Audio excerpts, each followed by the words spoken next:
Hi everyone, it's Cindy. Welcome back to Studioloo. So I thought I would just turn on the camera because I want to do a couple of projects today. So I was really inspired recently by Eva at Bohemian Crafting because she has this great idea to just use newspapers for her 100-day project that she's following Seven Plaza's sort of prompting for, like her daily themes. And, you know, Eva was talking about how newspapers are such great fodder for junk journalers because there's a lot of numbers and like different things. So I decided to go through my local newspaper yesterday, and this is what I pulled out of it, and I backed all of it onto folder. So I'm just kind of like cutting these out, and they're like nice and firm once they've dried. And so yeah, I'll have a little bit of like extra bits and bobs here to do things with. She was making, when I was watching, she was making like snippet rolls and using them in the snippet rolls. And it really looked very nice at the end, like after, you know, you've added other papers and you've like, you know, collaged it and, you know, treated it with coffee or what have you. Like it really turned out quite nice. So yeah, that is what I'm planning to do. You know, that kind of style with these, but I think I'll probably just pop them in my ephemera book for a while as I sort of think about what I want to use them for, or if I just want to use them as general collage fodder, because you know there's always a need for things like little bits of things when I'm collaging. So yeah, that is the first thing that I am working on, so I'm going to just set it aside so we can get on to the next thing, because it's maybe a little more active and interesting for right now. So let me move this over here and I'll show you another weird thing I'm doing also. So last week I had this plastic bag and I was also painting. So I've put the paint, this is acrylic paint, and I've read so much about like just, you know, the woes of trying to dispose of acrylic paint, because, you know, when you are painting and you go wash your brush, acrylic paint is plastic. So you're essentially washing microplastics down the drain. I watched this really cool, it was on Instagram, I think it was like a reel of this woman who has this beautiful studio, and I think sort of partly it's outdoors, and she said this is how I wash my, you know, or I wash and safely dispose of all of my acrylic, you know, paint. So she showed like this kind of sieve system, and it's very similar to what I have here in the studio, in my pottery studio sink, because you can't have a lot of clay going down your drain. You have to have what's called a clay trap, and I have one of those, and then I have this kind of sieving system, because I don't want any clay or, you know, sediment going down my drain. So I'm thinking about how I can use that to sort of do something like what she's doing. But then it got me thinking about like, what are some other interesting things I can do with leftover paint other than just smearing it on paper, which I do. Like when I'm painting, I try to use up the last bits on the brush that you can get, but there's always something down in those fibers, right? So what I did with this, and it is still wet, I've got to kind of open it for a bit. See, it's kind of wet. Well, it's definitely wet, but see this kind of cool marbled look that I've got here? So this is a plastic bag that I also was going to be throwing away. I've been lugging it around for quite some time, doing fussy cut in it, and I don't know, it's had enough. So I was like, what can I do with it? So my intention is to let this, for however long it takes, I want to let it dry, and then I'm going to use it for something cool. Something papery, right? And like, see, the paint is still quite movable in it at the moment. So yeah, I kind of went like this to it. I kind of like, you know, add these little bubbles and give it a little crinkle and a little shake, and you get different kind of things going on. But I think what I'll eventually do is, when I'm happy with this, I'll just probably cut a slit down, maybe down the end here that's dry, and I'll just open it and I'll let it sit there, and it will just dry plastic to plastic, and that will give me a really fun and cool like marbled plastic piece of, you know, substrate to use. So I think this would look nice if you were doing, you know, something like a mermaid journal or whatever, something with a watery theme, or even not necessarily, but yeah, just a thought on all of that. Then, so my project for today, I've plugged in my iron next to me. I was recently captured by, oh, and let me turn on my light, hold on, there we go, Taperology. I saw this ad for these rub-ons that were, I guess, being targeted or designed toward using on fabric. So Taperology is selling these as well as little swatches of fabric that you can rub them onto. I'm not sponsored by Taperology. I'm just giving this a try. So this is my first time ever ordering from Taperology. They did send me this little like gift, kind of, it's 40 pieces of cute little green ephemera, little labels, and they're super cute, so those will go into my ephemera. And then I did get a little thank you card from Taperology, and there is actually a 10% off code on the back if you want to use that, Taperology 10. So yeah, let's give these a try. So the other day, when I was thrifting, I haven't posted my thrift haul. I haven't filmed it yet because it's kind of little and I thought it was a little insignificant, but I got this. This is some beautiful natural cotton. You can still see like the flecks and the markings of it being, you know, an untreated, natural, beautiful cotton. I actually got 2 pieces of it, and this one is huge. So it was $8.50, which is a steal for buying this kind of fabric. This natural cotton in the fabric store is going to cost a fortune. So I know, because I buy a lot of cotton for eco printing. So yeah, this is 3.40 meters long and 1.40 meters wide. So it's an absolute hunk of fabric. It's huge. So what I thought I would do is we'll go to this one end, and looking at the size of the rub-ons, they're relatively little. So I'm going to just tear a strip off the top of this and make a few of these plates and give this a test out and see how it goes. So I'll just cut and then we'll tear across here.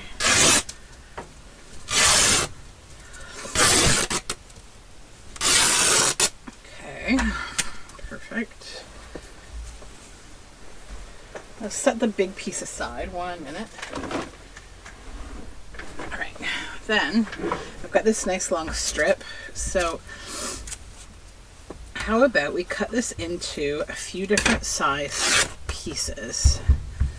Like this one is a bit big. I'm kind of picturing these to be, you know, little, not too big. So maybe what I'll do is actually just cut this in half one more time, and we'll tear it down the middle.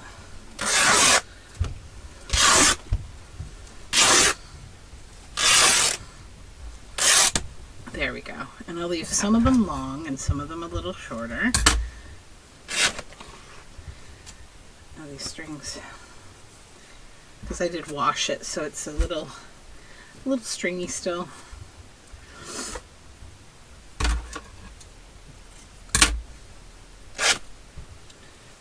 I'll deal with them as I get to them, the strings.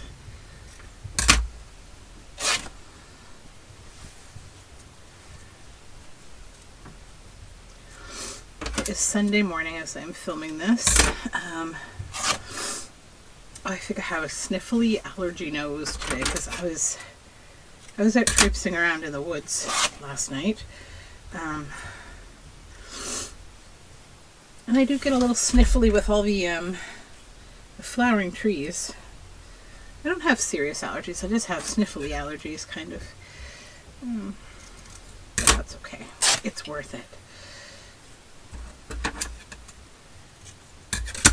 Oops. I'll just do one strip of this for now so that you don't have to watch me in my ongoing argument with my fabric here. And I'm not even going to tear all of these strings away, because sometimes they actually are quite nice to just leave alone. Not super long, but you know, a little bit. Okay, so let me just throw that there, and then I'll take the other long strip here, wind all these strings, and just throw them in my ort. Okay.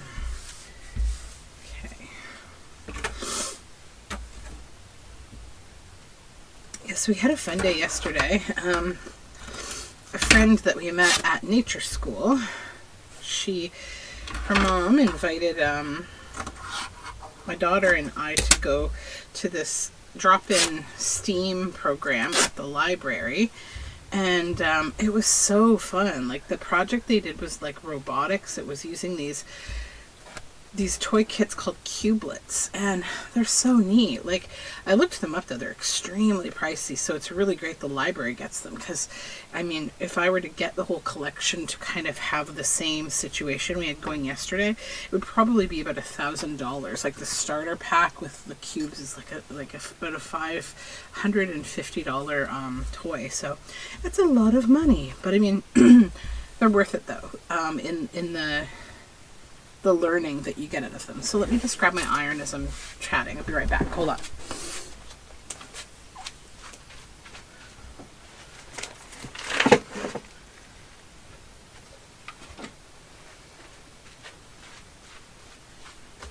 Okay. Sorry if this pad looks a little bit... This is actually a felt like zipper pouch. It's a big felt zipper pouch, and I always use it for ironing, so it always has all these threads all over it. So anyways, as I was saying, cubelets. So the idea is, if you think of it from a sensory perspective, right, every sense is part of coding or robotics. So the first cube that you have to start with basically is your battery cube. So imagine a cube, like a 6-sided cube, and on it there's a magnet on all sides except one, and the battery cube has a little switch that powers it on, and a little green light, and that is basically your power source to the rest of the robot. And your objective is you want to build a robot that can do something. So the next cube is like an action cube. Like, maybe it has a light, a speaker, or wheels that will roll. And then the next cube is like some kind of a further thought process. So maybe it's a cube that's a blocker, that if it touches another cube that you're using, like the wheels, it will block them from working. There's a cube that is a motion detector, so if something gets close to it, it knows that. And maybe it works in combination with a cube that has a beeping speaker, and then maybe the cube that has the volume knob to control the sound, how loudly that beeping is. And then there were minimizer cubes and maximizer cubes, so they would either minimize or maximize the function that the kind of function cubes would do. So if one was a beeper, it would make the beeper faster or slower, depending on what cube you had, or the wheels would go faster or slower. So you've got all these cubes that do different things, and they're all magnetic, and so they will all magnetize together, and they're plastic cubes with like these magnetic sides that have like these little impressions on them. And so they also have these little skinny kind of add-on discs that can stick to them that are also magnetic, and they have like the building block sides for Lego, both the convex and concave. So if you build, say, a robot and it's doing the functions that you want, you can then, click a few of those kind of Lego building models, and you can actually make it look like a real robot with Legos. So the cubes are kind of the inner body, and the Lego is like the outer part of it that, gives you the visual effect of a robot. So They also provided us with like a guide, what all the cubes did, and a little booklet that was like, here are some recommended different projects. So we didn't even get to look at that because the girls came up with an idea, which was like a boat. They wanted to build a boat and then a lighthouse. And then, you know, the plot continued to thicken as we were building, and it became, they each built their own boat. My daughter built this really cool boat that had a light on the front, 2 sets of wheels on the bottom, a steering wheel, a door, a cube that like amplified the sound to make it really loudly beep, and it had a volume knob so she could turn it up and down, and it also had a motion detector, so if it got close to something it would turn away from it. So that kind of became part of the relationship between her boat, the other little girl. Her boat was a unicorn, and she was really into the decoration of it and made this whole like unicorn horn out of Lego, and it was really cute. And so the other mom, her job was to put together a lighthouse. So what she did was she used a bunch of blocker cubes at the bottom, which basically block functionality, but then she used a passive cube on top of them. So like the blockers wouldn't actually do anything. It would turn them into passive, like basically blocks, like that just do nothing but help to build like the height and the structure of a lighthouse. So then at the top she put a light, and we also put a motion detector and a beeper on it. So what was happening was my daughter's boat would go close to the lighthouse, and then the light was on the lighthouse, the light was on the boat, and when they would approach each other you would hear this like beep beep beep beep beep beep, beep, like they would both start beeping, and the boat would turn its wheels and it would turn away from the lighthouse. So that was kind of like our robotics that we did, and it was so much fun, like troubleshooting that, like getting to a point where, okay, so, you know, the lighthouse, the light's not turning on. Why is that? Oh, there's a blocker cube touching the light. So, you know, like just different things like that. How do we make the boat go faster? How do we do this and that? So, we had a great time. Okay, let me dry up this steam and get the iron away from my fingers. Hold on.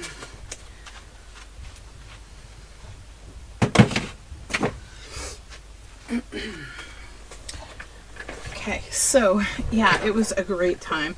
I'll just try this with the scrap. It's just steam, nothing dirty. So I definitely recommend library type drop-in programs. Oh, they're so good.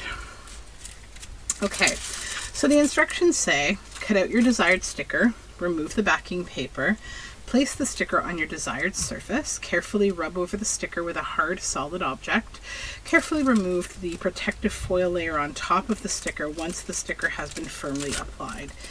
As a tip, make sure the sticker is rubbed evenly across the entire image to ensure transfer of the sticker without issue. Okay, on a hard surface.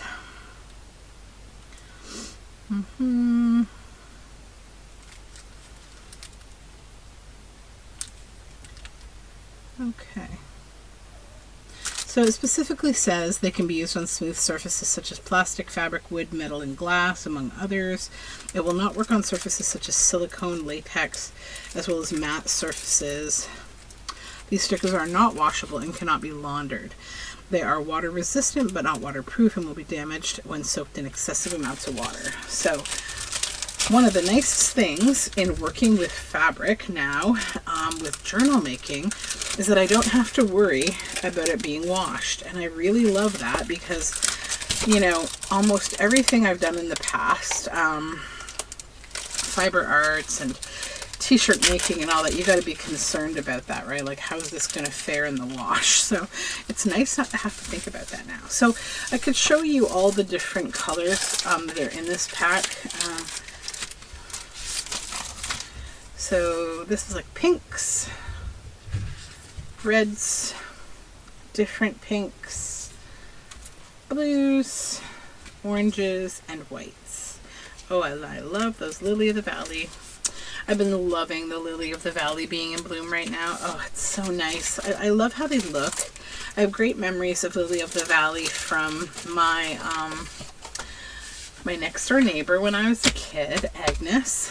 Outside of her brown barn, there was Lily of the Valley all over the ground, and I used to love it. I just love the look of it, and I also just think it smells incredible, and I just want to bottle Lily of the Valley. So let's just start, you know, easy here, just with a first attempt.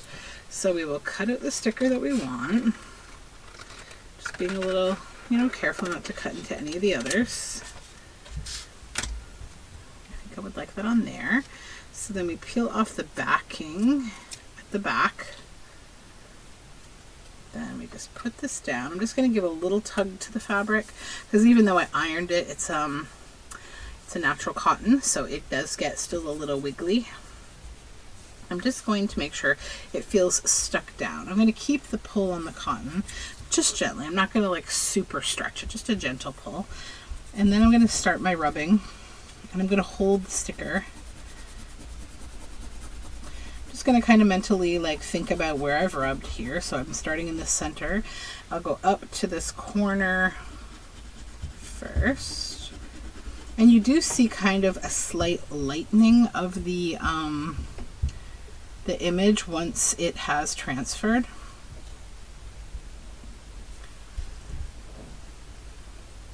And I'm just going to do this like I would normally do a rub-on. I'm not going to be like too excessive with my rubbing, to just kind of, like I am holding it down quite firm, and I'm probably going over everything about, I don't know, 5 to 10 times. I'm probably going a little more than I normally would, just because I'm filming and this is fabric, so I'm imagining it needs a little more love.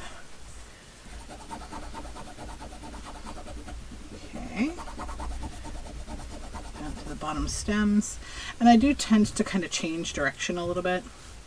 So the rubbing device with this is a popsicle stick. You could also use like a bone folder or a plastic tool. Okay, so I think I have evenly kind of been over this whole thing. Let's see how it goes. So I'll keep it laying flat maybe. There it is. Oh yes. That's really cute. Okay, I like that. So yeah, it does seem quite well adhered. I can see, like, you know, the edges quite gently. I do definitely agree that this would not be washable because I think it would peel. But for the purposes of journaling, absolutely gorgeous. Yes. Let's do a few more of these. Okay, so there's a nice longer one. Could I fit this bigger? Let's try the bigger one. Cut the bigger one out. And I don't know if like any rub-on would work on fabric. I have a feeling it will. I say experiment. There's a lot of nice rub-ons out there too. Like I'm a big fan of 49 and Market. They have rub-ons.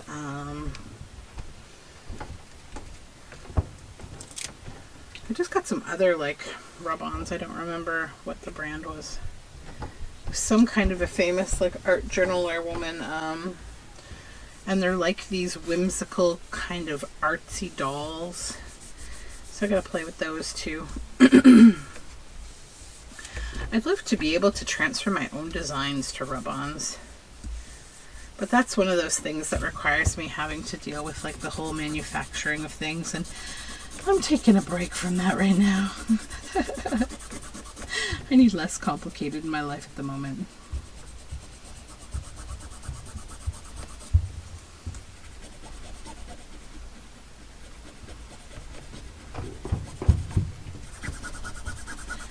Yeah, so yesterday after the whole Steam event that went for like an hour and a half, and the nice thing is that they're going to keep doing it all summer and then back into the school year. They're going to keep going. The woman who does the programming is really nice. I really liked her. She's very funny and nice. And nice kids, like, you know, sharing with one another, and like, it was really great. So I'm definitely going to be going back. The only thing is it's on Saturdays, and Saturdays is kind of like our free to play day because nobody has to work, and you know, we kind of go on road trips and stuff. But I think I'll split it up. I think it's nice because like when we're not out going places, then I'm not having to spend money on food, and we're not thrifting or shopping, and we're just kind of, but also like I like getting out and exercising on Saturdays, like getting good long nature walks in and doing our graveyard walking and that kind of thing that we do. All right, I think that's probably good. Just kind of smooth over it now, maybe. You can kind of tell when you get like to the edge if it's transferred.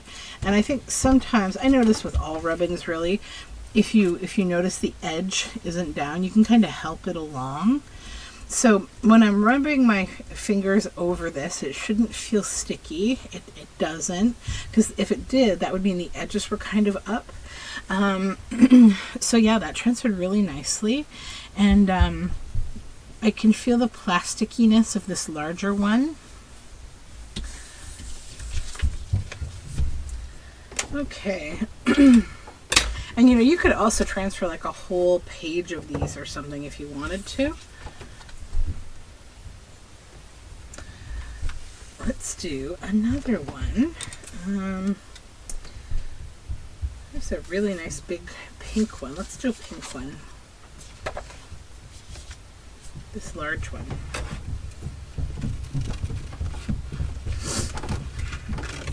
My kids are upstairs on their they have these like wooden rocker things, and that's what that clang and bang and sound is upstairs. So to my husband, sometimes I think people think I have like a prisoner upstairs because these kids are so loud. Okay, and don't worry, I don't. I'm actually the prisoner, not the kids.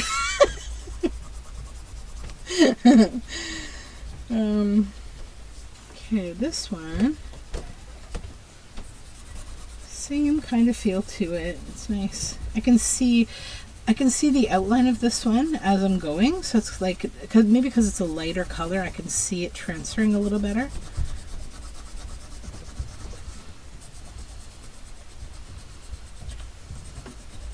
And I find holding like kind of like this, you get this surface, you get a little more rubbing surface instead of just, you know, doing this.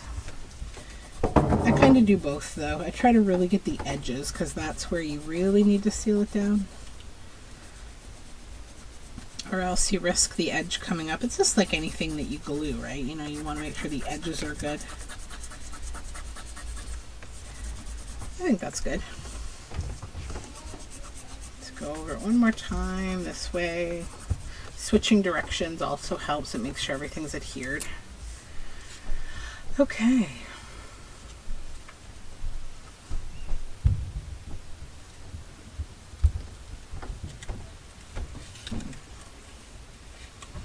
And kind of when you tear it off, you know, just turn with it. This one I can see like the glue was still a little sticky.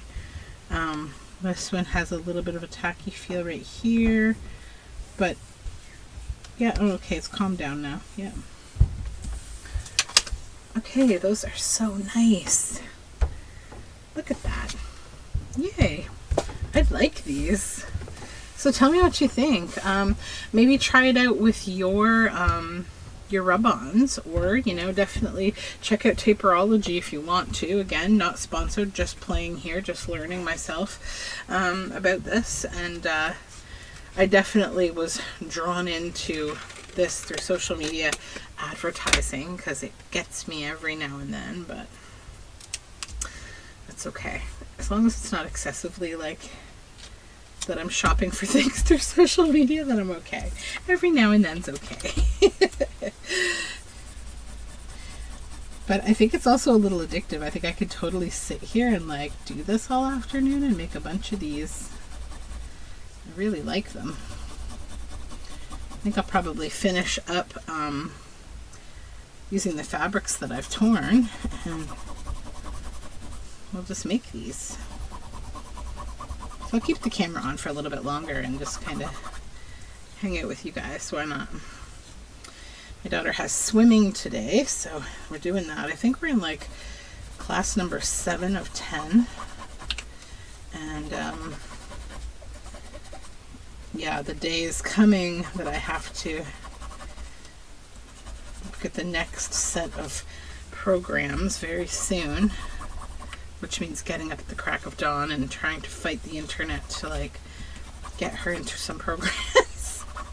Me and how many others of parents. But I think I've actually found another community center organization that I can also register her with that's close by, so I don't have to fight the floods so much. Oh, those are so nice. I think also you could tea dye fabric too. I like this natural color of this fabric, but I think you could do a lot of nice tea dyeing. You could do this on black. That would be nice, I think. I have some black over here. Hold on. I don't know if this would work. Well, you know, let's do an experiment. So I have this black, like, pleather. I promise I don't have other strange hobbies or anything. I have a massive collection of fabric, and this is just one piece of it. Although I have a girlfriend who, she is currently on, well, there's a series on Out TV called So Fierce, like sew as in SEW sewing. So her kind of stage and creator name is Madam Absinthe, and she is local here, and she's an incredible seamstress and costume designer, and like, I mean, just fabric artist extraordinaire. She's very cool, and she's also like one of the coolest people. Like, you know, she's one of these people who, she's got a very, I'd say, individual style, and I've always loved that about her. Like, years before I knew her, she was like one of my friends' best friends, and still is. And I only kind of knew her from afar. I didn't know her personally. And then I started taking some sewing classes with actually our shared friend, who's another really great sewer. And then I got to know her because she used to own a costume shop.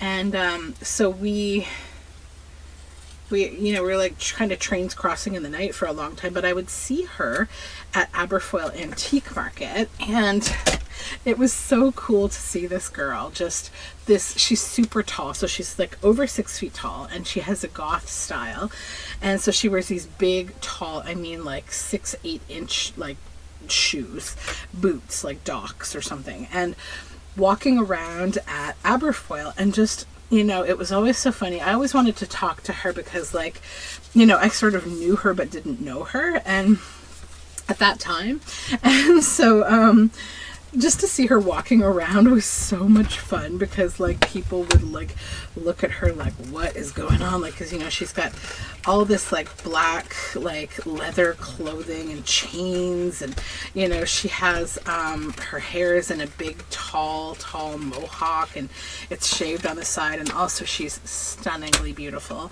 and she's this very thin kind of ghostly person. Like, you know how people just have this aura about them?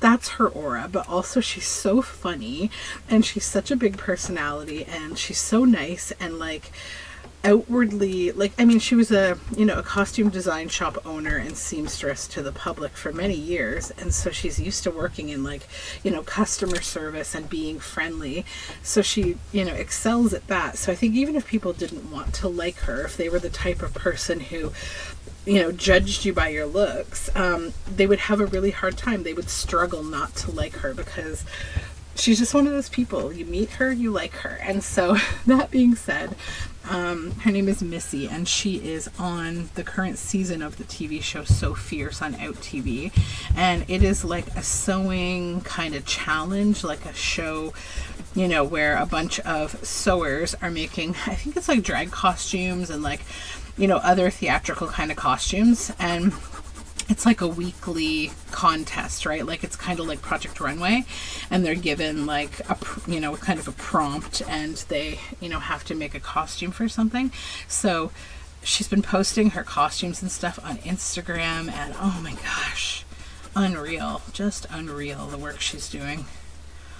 She is such an incredible imagination and sewer. Like, I love her. Yeah, so check her out. Check out Madame, MADAME .absinthe, ABSINTHE on Instagram, or check out So Fierce, the TV show on OutTV. I believe it's also, like, if you have cable, it's also on like one of the main networks. You can look it up. All right, let's see how it does on the pleather surface. Like, I'm seeing already, like, there's a black outline there. Is it sticking? It is, it is. Oh, cool. Yes. So with this one, I can see the outline. So if that bothers you, then, you know, so be it. I don't know if you could take ink. There's not much ink on this. No, not on the pleather, because it'll leave a bit of a sheen on the pleather. But yeah, I think if it doesn't bother you, then that's fine. That's cool though. Let's try it on the back side, like the more matte. What else? I'm gonna make this a little smaller. I think I want to do a little black one, because I'm looking at that one little yellow flower and it's just saying like, use me. I'm gonna cut this down to the appropriate size. Yeah.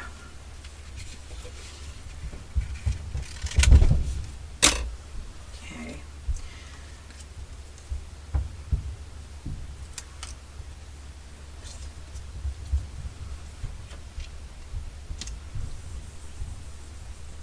I'm gonna rub it with my finger and stick it down, and then go in here with the tool. My high-tech popsicle stick here.